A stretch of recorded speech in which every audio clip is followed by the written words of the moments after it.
Essa situação do aterramento dos riachos não é registrada apenas no bairro Ipueiras. Outros bairros de Picos que são cortados por riachos, também registram essa situação do aterramento. Como é o caso do bairro Emaús, um dos mais castigados pela enxurrada registrada em Picos na última terça-feira. Ao vivo, nós vamos para o bairro Emaús. De lá fala ao vivo a equipe de reportagem da Vitória Saldanha. E você já consegue observar logo atrás da Vitória o retrato dessa enxurrada e um braço do Riacho dos Macacos, que é esse riacho que corta o bairro Emaús. A Vitória vai trazer mais informações a partir de agora, informações importantes. Preste atenção, você que está acompanhando agora o Jornal de Picos, para essas informações. O perigo quando a população aterra um riacho, faz o aterramento de um rio, o que isso pode provocar. Vitória, mais uma vez, bom dia para você. Olá, Clebson, bom dia mais uma vez a você que nos acompanha.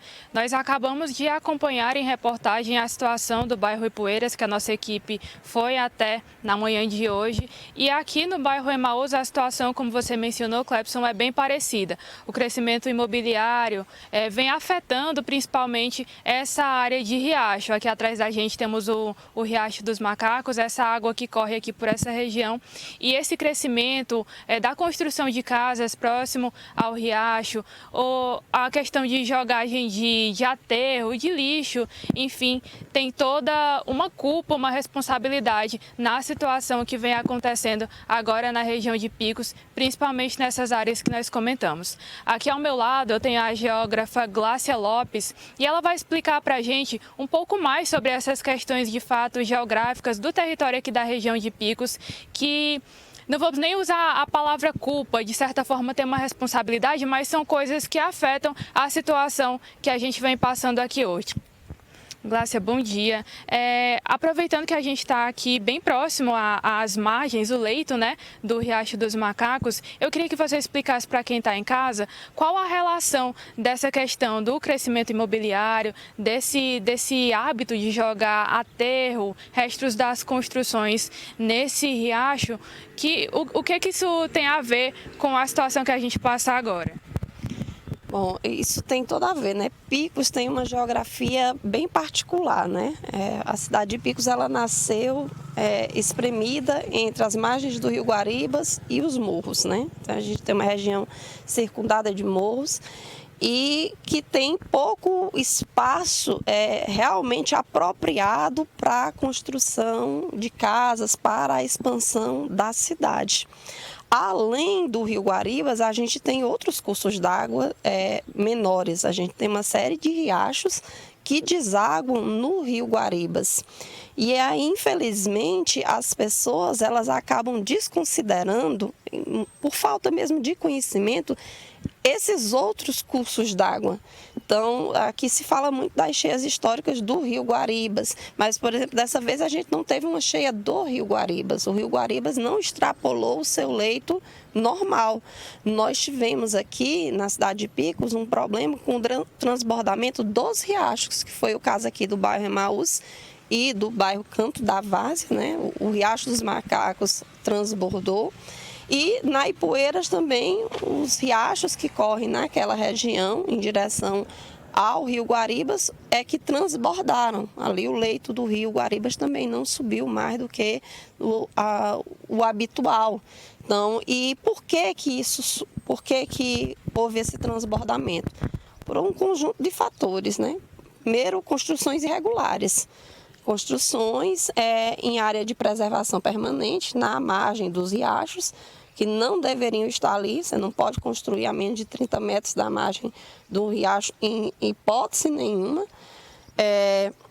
E aqui a gente tem construções, aqui em Picos a gente tem construções dentro do leito dos riachos, porque o leito não é só aquele ponto onde corre água o tempo todo.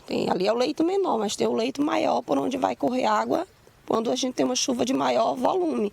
Então, a gente tem construções dentro do leito, a gente tem construções na margem, onde não poderia acontecer. Fora isso, a gente tem a questão do descarte de aterro e de poda de árvores, essas questões de lixo, que as pessoas jogam por desconhecimento do desastre que isso pode provocar, acabam jogando nessas áreas ou dentro do próprio leito dos riachos ou muito próximo ao leito. E aí o que é que acontece? A pessoa, não tem problema, eu vou jogar aqui perto, tem esse terreno vazio aqui perto do riacho, eu vou jogar o resto aqui, o aterro da minha construção, o que sobrou, eu vou jogar aqui. E aí, quando vem as chuvas, a chuva vai carregando esse material para dentro do leito. E aí vai obstruindo, vai assoreando. E foi o que aconteceu agora. Então, a chuva de maior volume que aconteceu agora, por causa da coincidência da atuação da zona de convergência intertropical e da zona de convergência do Atlântico Sul, provocou uma chuva de mais intensidade e essa chuva essas águas encontraram o leito dos riachos obstruídos por muito lixo, poda de árvores, por sobra de material de construção, e aí a água ela sempre encontra um caminho por onde passar. Ninguém impede a água de passar, então ela vai passar.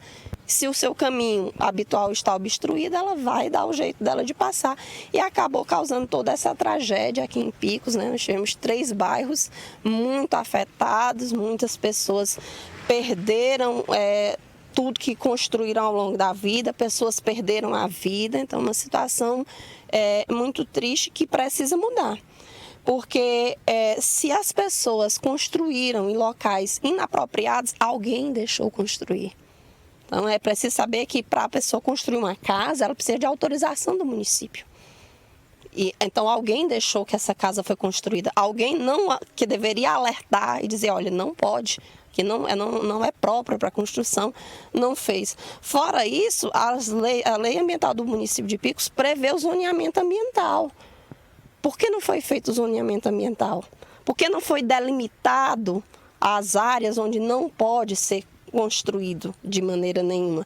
Para que as pessoas tomem conhecimento. As pessoas não jogam lixo próximo aos rios, não é por maldade não, é por falta de conhecimento ou por falta de alternativa. Alguém aqui em Pico sabe dizer qual é o local para onde você deve destinar o aterro, poda de árvore? Eu, por exemplo, não sei dizer. Onde é que está estabelecido? Eu sei onde é que está destinado o lixo doméstico, o lixo do comércio, mas a poda de árvores, aterros, para jogar onde? Então é preciso que as autoridades também tomem a sua parcela de responsabilidade. A população tem responsabilidade por jogar o material em local inapropriado, mas o poder público também tem uma parcela ainda maior de responsabilidade. Márcia, o aumento do volume desses riachos, da forma que aconteceu nesse ano, nessas chuvas, era esperado? A gente está ali dentro de algo que realmente iria acontecer ou foi além dos limites do que já era esperado, de acordo com as condições climáticas? Era um pouco esperado, tendo em vista que nós estamos sobre os efeitos do Laninha, que é um fenômeno climático cíclico e que os meteorologistas já previam a possibilidade, previsão, nunca é exato, mas existia a possibilidade de ele acontecer, de ele atuar. E em ele atuando, a gente teria um volume de chuvas mais acentuado. Então, era possível que tivesse sido tomado atitudes por parte do poder público preventivas que teriam mitigado e muito a situação. Por exemplo, não foi feita a limpeza dos bueiros antes de começar a estação chuvosa.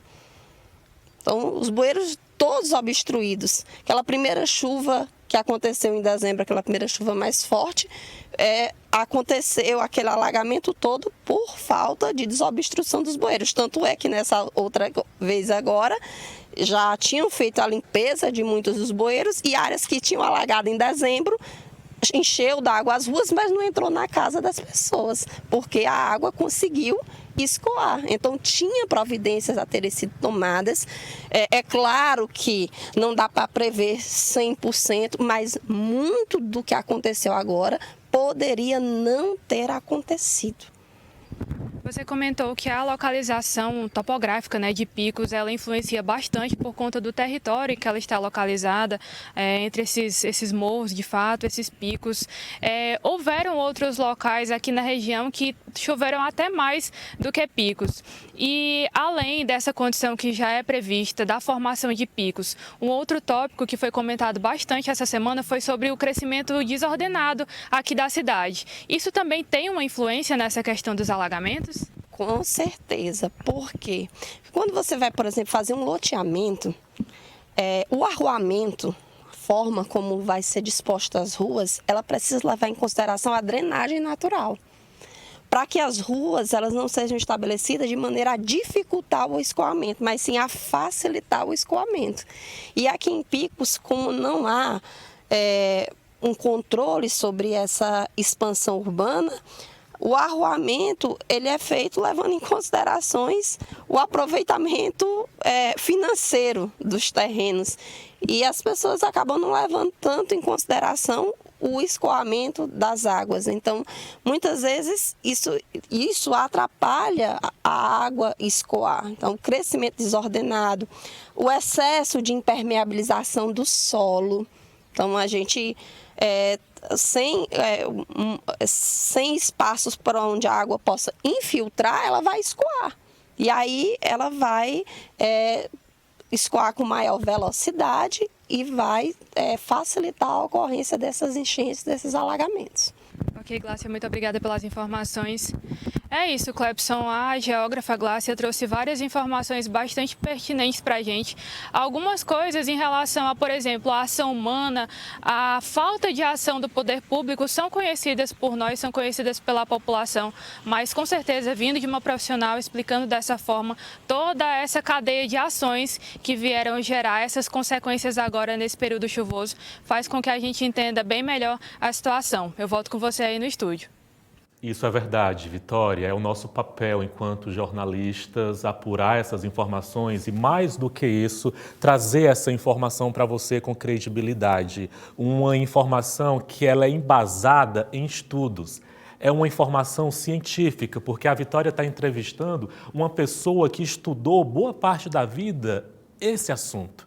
A geografia, a topografia e, quem sabe, da nossa cidade também. Importante, Vitória, essas informações que a Glácia traz para a gente, inclusive sobre se existe uma casa no leito do rio, se uma casa foi construída e um riacho foi aterrado, alguém autorizou. Alguém deu uma liberação, inclusive liberação, deixa eu liberar a Vitória. Vitória, queria agradecer as suas informações, agradecer também muito a Glácia por ter aceitado o nosso convite, trazer essas informações para a nossa audiência. Muito obrigado para você. Se essa casa foi construída no leito desse rio, se esse riacho dos macacos foi aterrado, uma parte dele, para alguém construir uma casa, alguém liberou. Alguém do poder público liberou. Para você construir uma casa, você precisa de vários documentos. Uma documentação, uma liberação da Secretaria de Obras, da Secretaria de Meio Ambiente. Então, se alguém construiu lá, tinha uma documentação. Alguém liberou. A população, como a Glácia falou, por falta de conhecimento, pode cometer algumas atitudes erradas e que traz consequência. Mas existe uma culpa também do poder público. Cadê a fiscalização que era para acontecer? Seu Francisco está construindo uma casa ali do lado do Riacho dos Macacos. Já aterrou uma parte para fazer o alicerce da casa. Opa, seu Francisco, o senhor não pode construir aí não. Pode não. Pronto, seu Francisco. O senhor vai continuar? Vai ser multado. Pronto, seu Francisco não vai mais construir. Opa, estou querendo construir aqui, ó, próximo do Rio Guaribas. Não, pode não. Aí é área de preservação ambiental, você não pode construir aí não. Então, onde é que estava o poder público? Ao longo de todos esses anos que essas obras, essas construções foram erguidas em locais irregulares. É preciso a gente discutir esse assunto. Como ontem eu falava aqui com a Paula Monize, essa discussão ela é muito mais ampla. São muitas camadas. Não dá para culpar, choveu demais. Foi culpa da chuva? Não, foi culpa da chuva não. São muitas camadas, são muitas abas de uma discussão muito profunda sobre esse problema que a gente está passando agora, muitas famílias que perderam tudo, casas destruídas, infelizmente 2 mortes na cidade de Picos por causa, em consequência dessa enxurrada, e é preciso a gente discutir agora, para que no futuro não aconteça novamente. Nessa semana, em coletiva, o prefeito de Picos, inclusive, trouxe a informação que a cidade não tem um plano diretor. Como? A 3ª maior cidade do Piauí não tem um plano diretor para dar um norte para onde a cidade pode crescer, como a cidade pode se desenvolver de forma segura, preservando o meio ambiente e a vida da população.